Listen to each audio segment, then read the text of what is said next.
What's up, guys? This is Satsmania. I'm coming to you with another episode of Why I Love This Card. I know it's been a while. There have been a lot of crazy things lately going on with school and just trying to keep up with that, and I've had to sacrifice some time in order to keep up with things, especially because it's midterms are coming up, and that's all crazy. But of course, you don't want to hear about that. You're here to hear about why I love a specific card, and this week is Speedroid Menko. This guy just came out in the new High Speed Rider set, and he got a little overlooked. I think it had something to do with the fact that one, he's a Speedroid, and Speedroids really aren't that competitive. They're a fun deck, but they're not that great. And two, that it's a common in the set, and typically commons aren't, unless they got a really big highlight in the OCG, commons don't typically get a lot of publicity, and that's probably why Menko was a little bit overlooked. So let's just look at it really fast. It's a machine wind type monster, wind attribute, and it's a level 4 with 100 attack and 2000 defense. When an opponent's monster declares an attack, you can special summon this card from your hand in attack position, and if you do, change all face-up monsters your opponent controls to defense position.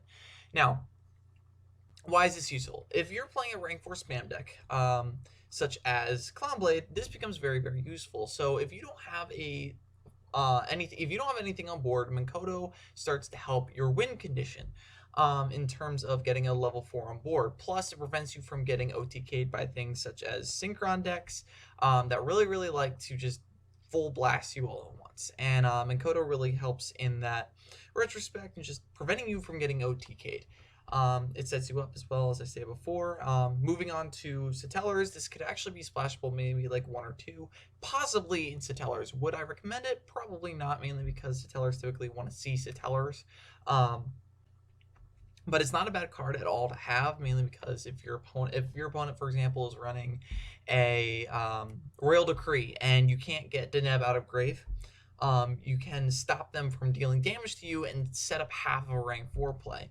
Also, this is great against Cosmos. Cosmos rely on dealing damage to the opponent in order to get their plays off, especially with Farm Girl. So if you don't have an established board at all with any monsters, or they get over your monster with Honest, for example, and are able to get out a Forerunner, or when the new set comes out, when Dark Destroyer comes out, that guy is absolutely ridiculous. Menko will help stop that OTK. Just cold. So that's really useful, and that's and again, unless you set up. Finally, I think this could really benefit Yosenjus. Yosenjus are level 4 wind beast warrior type deck where they rely on normal summoning themselves over and over again, and then bring themselves back into the hand, kind of like spirit cards at the end of the turn.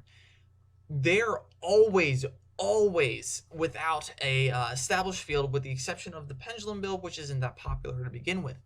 Menko's a wind type monster, so that helps them, 1, because they play Chidori, and 2, it's a level 4, so of course it again helps their rank 4 play. Finally, it prevents them from being just OTK'd out of, like, just with anything. I mean, Yosenjus have a really difficult time with dealing with things that happen on their opponent's turn because they don't have an established board at all. So, with the exception of their back row, which could be solved pretty easily, MST'd away, Galaxy Cyclone away, hell, there's even Lila. We might be getting Heavy Storm back, which I will be talking about in a future video. And yeah, so Yosenjus are just, like, they could definitely use this card in their build just simply because it is a level 4 wind type monster. So thank you guys for watching this video. As always, don't forget to like, comment, and subscribe, and of course, have a nice day.